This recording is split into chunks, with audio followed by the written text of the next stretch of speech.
Hello students, आज date 29 अक्टूबर 2024 में current affair से जितने भी क्वेश्चन एक्सपेक्टेड बन सकते हैं हम उन सभी क्वेश्चंस की प्रैक्टिस करेंगे।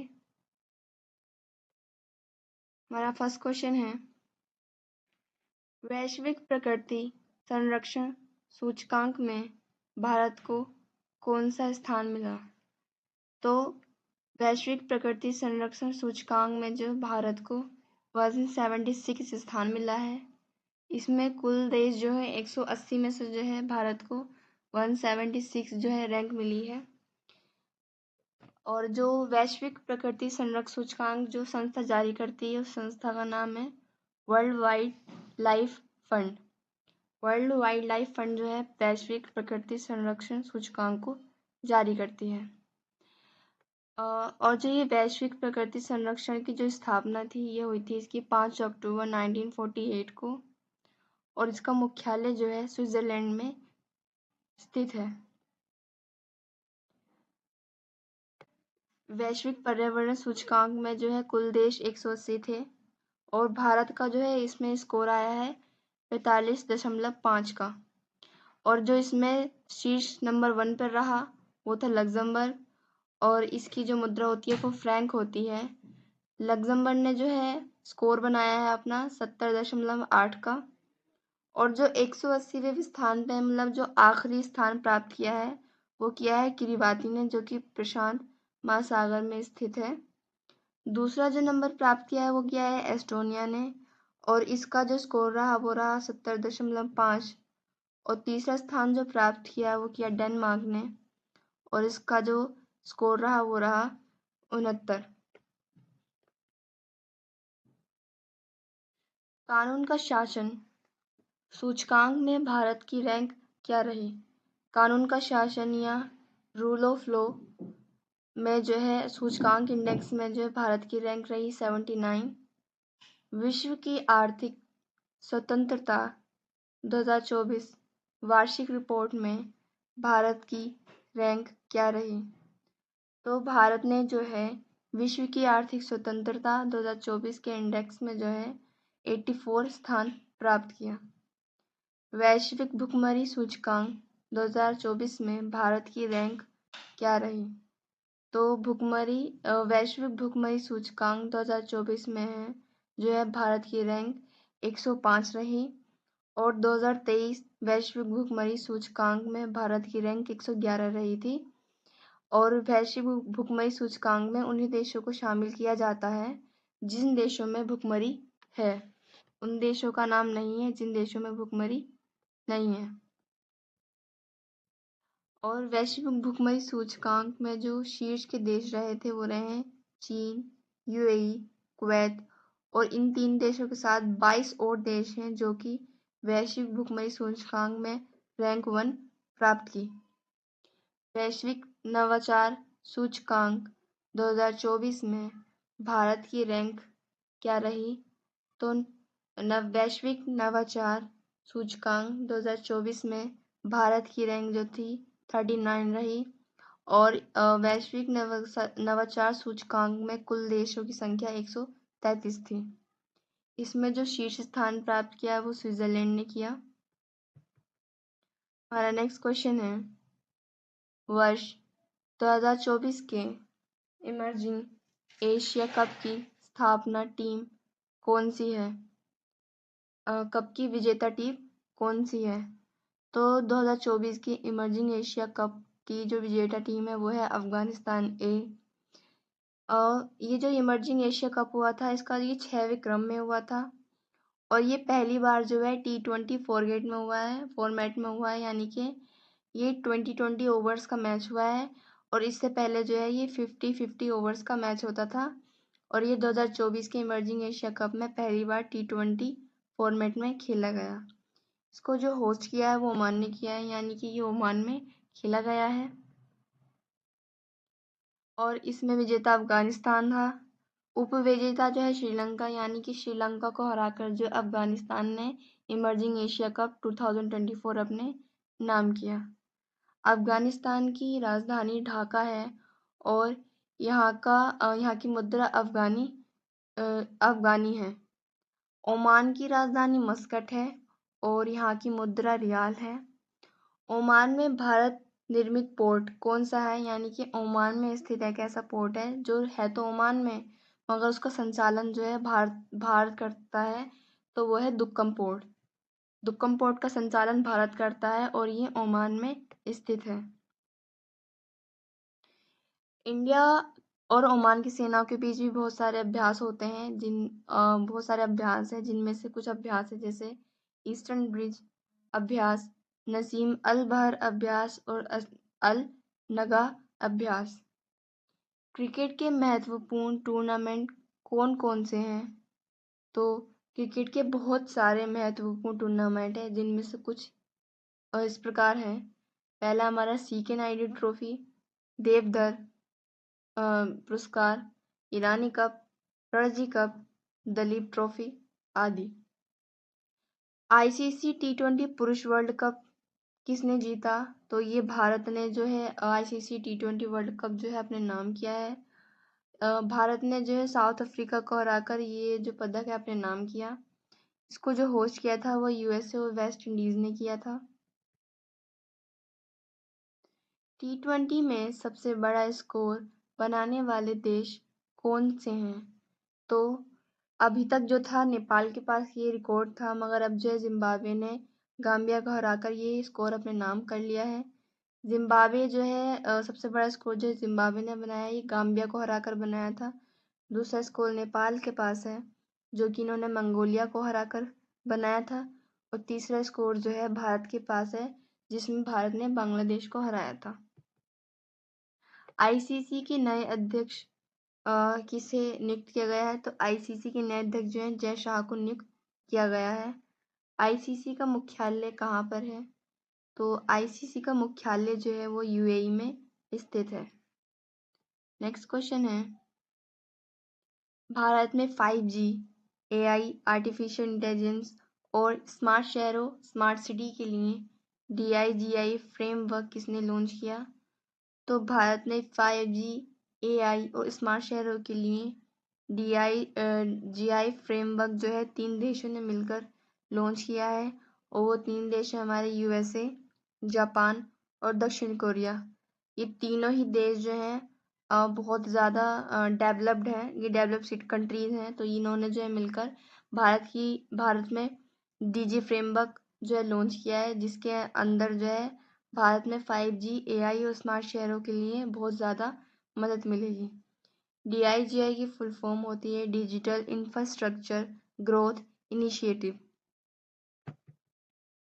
इसका जो उद्देश्य है, यानी कि DIGI फ्रेमवर्क को लॉन्च करने का जो उद्देश्य है वो ये है, ई-कॉमर्स यानी कि electric commerce, AI artificial intelligence, 5G यानी कि 5th जनरेशन और ऑप्टिकल फाइबर को बढ़ावा देना।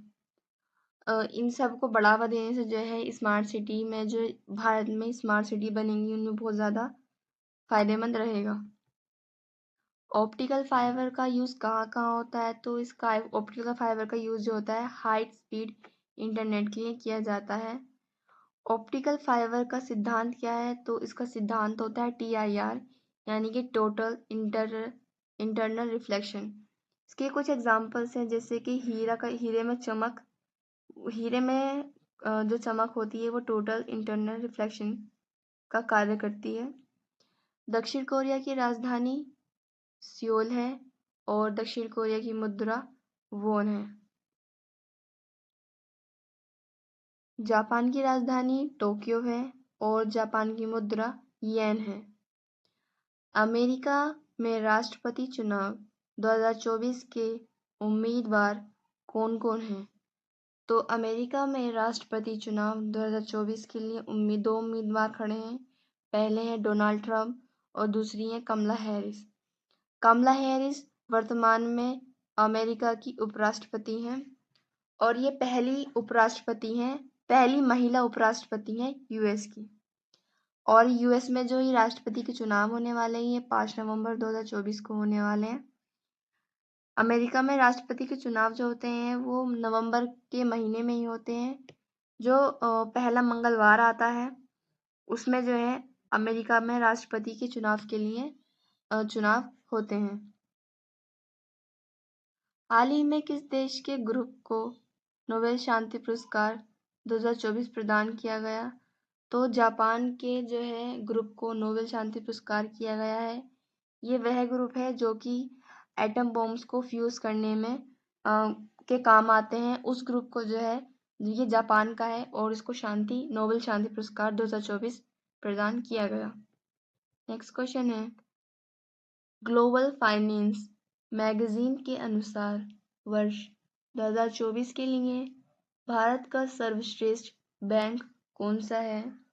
तो ये उपाधि जो है ये SBI ने प्राप्त की है, यानी कि स्टेट बैंक ऑफ इंडिया ने जो है ग्लोबल फाइनेंस मैगजीन के अनुसार वर्ष 2024 के लिए भारत का सर्वश्रेष्ठ बैंक बना।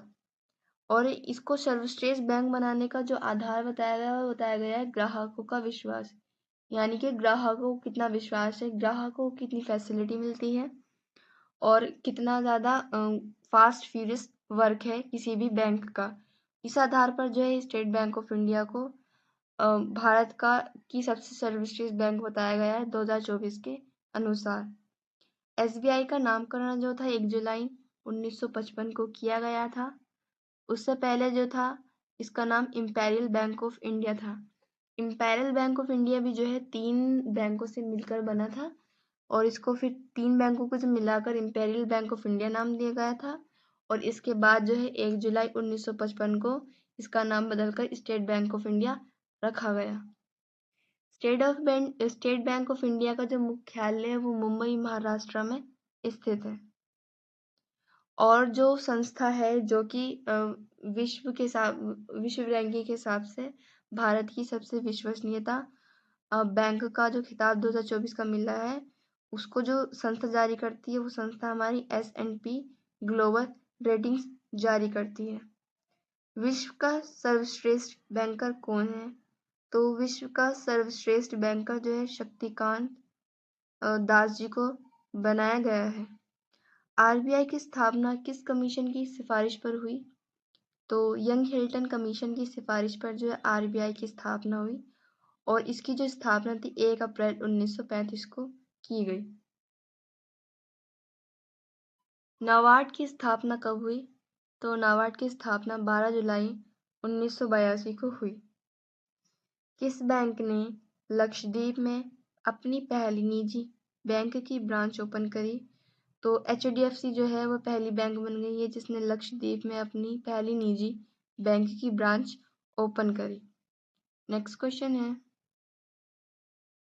IUCN के हैरी मैसेल पुरस्कार से किसे सम्मानित किया गया?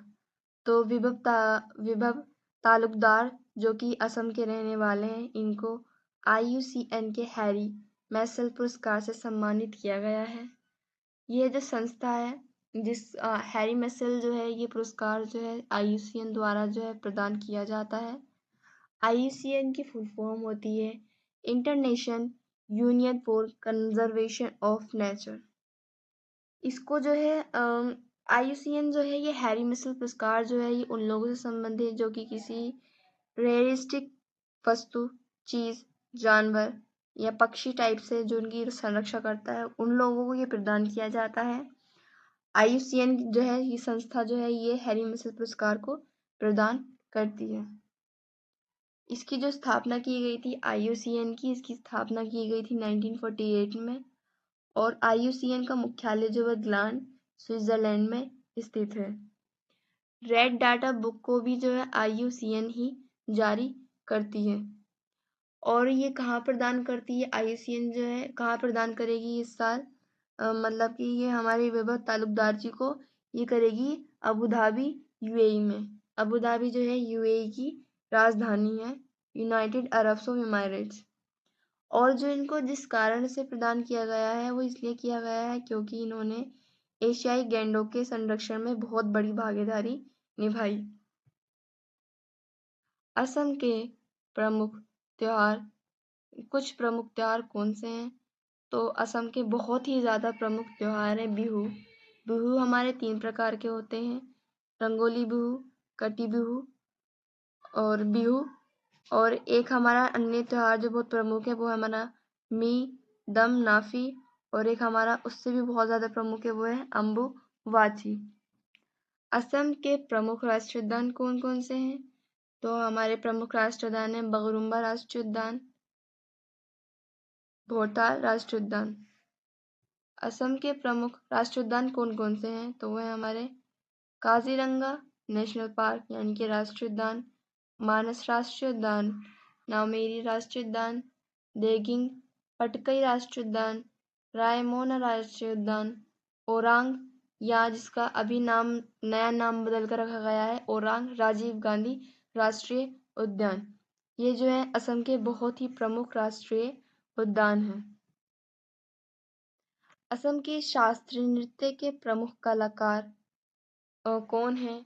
तो एक शास्त्रीय नृत्य है जो कि फिलहाल भारत का भी शास्त्रीय नृत्य है, वो है सत्रिया, और इसके प्रमुख कलाकार जो है वो रहे हैं श्रीमंत शंकर देव। नेक्स्ट क्वेश्चन है, ब्रिक्स शिखर सम्मेलन में पीएम मोदी ने रूसी राष्ट्रपति पुतिन को सोहराई पेंटिंग भेंट की। इस कला का संबंध किससे है? तो अभी जो है ब्रिक्स शिखर सम्मेलन जो कि रूस कजान में हुआ, उसमें जो है पीएम मोदी ने रूसी राष्ट्रपति पुतिन को जो है सोहराई पेंटिंग भेंट की है। और सोहराई पेंटिंग जो है ये झारखंड की बहुत ही ज़्यादा फेमस पेंटिंग है, यानी कि इसका संबंध जो है झारखंड से है। और जो ये ब्रिक्स जो सम्मेलन हुआ है, ये इसका जो क्रम है वो 16वां रहा है। 2024 में इसका क्रम 16वां था, और ये कजान रूस में जो है सम्मिलित हुई। सोहराई पेंटिंग जो है हजारीबाग झारखंड से संबंधित है, और इसमें जो है प्रकृति व कृषि का चित्रण है। इसमें जो है उसकी प्रकृति व कृषि के बारे में बहुत ही ज़्यादा डिटेलिंग में पेंटिंग की गई है, और इसमें जो कलर्स हैं वो भी नेचुरली यूज़ किए गए हैं, कोई भी केमिकल कलर यूज़ नहीं किया गया है। और इसमें जो की जो सोहराई पेंटिंग है, इसका बनाने का तरीका भी बहुत पुराना है, तो इस हिसाब से ये पेंटिंग बहुत ही ज़्यादा यूनिक हो जाती है। और उज़्बेकिस्तान के राष्ट्रपति को कौन सी पेंटिंग दी है? तो हमारे पीएम मोदी जी ने जो है उज़्बेकिस्तान के राष्ट्रपति को बर्ली पेंटिंग जो है भेंट की है। और ये बर्लिन पेंटिंग का जो संबंध है ये महाराष्ट्र से है, और महाराष्ट्र में जो बर्ली पेंटिंग बहुत ही ज़्यादा फेमस है। ईरानी राष्ट्रपति को उपहार के रूप में जो है पीएम मोदी ने क्या दिया था?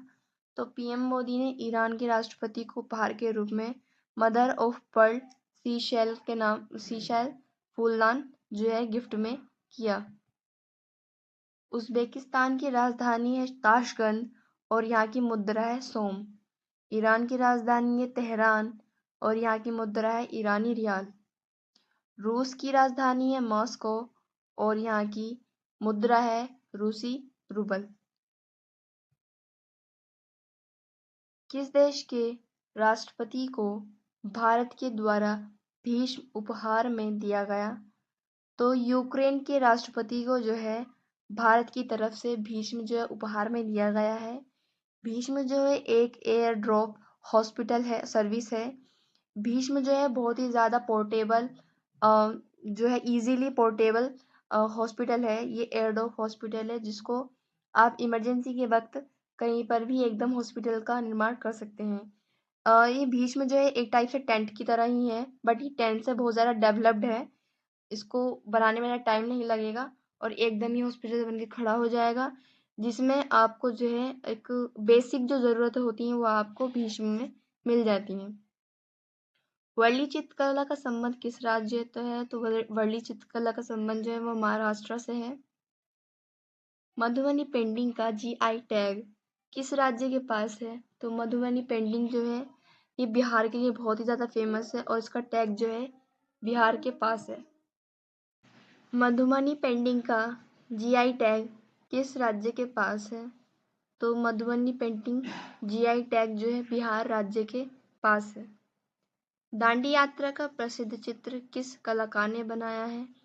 तो दांडी यात्रा जो निकाली थी वो गांधी जी ने निकाली थी, और इसका जो प्रसिद्ध चित्र बनाया है वो बनाया है नंदलाल बोस जी ने। नेक्स्ट क्वेश्चन है, 17वें शहरी गतिशीलता भारत सम्मेलन में सर्वश्रेष्ठ सार्वजनिक परिवहन प्रणाली का पुरस्कार किसे मिला है? तो ये जो प्रणाली का पुरस्कार प्राप्त किया है भुवनेश्वर ने किया है और इसको भुवनेश्वर को जो है 17वें शहरी गतिशीलता भारत सम्मेलन में सर्वश्रेष्ठ सार्वजनिक परिवहन प्रणाली का पुरस्कार मिला है। इसको जो होस्ट किया है वो होस्ट किया है गांधीनगर ने, यानी कि इसका जो शुभारंभ किया है वो किया है मुख्यमंत्री भूपेंद्र पटेल जी ने जो है उसका जो है शुभारंभ किया है और इसमें जो है भुवनेश्वर को सर्वश्रेष्ठ सार्वजनिक परिवहन प्रणाली का पुरस्कार प्रदान किया है। इसका जो समापन करा है वो उन्होंने किया है श्री मनोहर खट्टर जी ने, जो कि मिनिस्ट्री ऑफ हाउसिंग ऑर्गेनाइजेशन के अध्यक्ष हैं। और इसको जो थीम है सर्वश्रेष्ठ सार्वजनिक परिवहन प्रणाली का वो ये है कि शहरी परिवहन समाधान, इसका जितना ज़्यादा शहरी परिवहन का समाधान हो सके। इसको पहली बार में 2008 में जो है शुरू किया गया था और जो ये 18वें क्रम का जो ये पुरस्कार सर्वश्रेष्ठ सार्वजनिक परिवहन प्रणाली का जो मिलने वाला है वो होस्ट होने वाला है 2025 में, वो गुरुग्राम में होगा। सर्वश्रेष्ठ सार्वजनिक परिवहन जो है ओडिशा को मिला है और सबसे टिकाऊ परिवहन से उत्तर ये है का उद्देश्य ये है कि जिसमें जो है नेचर को यानी कि प्रकृति को बहुत ही कम नुकसान दिया गया हो या ना के बराबर नुकसान दिया गया हो, तो सबसे टिकाऊ परिवहन जो मिला है वो कोच्चि मेट्रो को मिला है। यानी कि कोच्चि मेट्रो का निर्माण कुछ इस प्रकार होगा कि कुछ इस प्रकार है कि वहाँ पे जो है प्रकृति को कम से कम नुकसान हुआ होगा।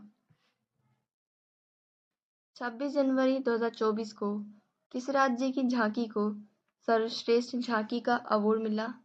तो 26 जनवरी 2024 को जो है ओडिशा राज्य की झांकी को सर्वश्रेष्ठ झांकी का अवार्ड मिला।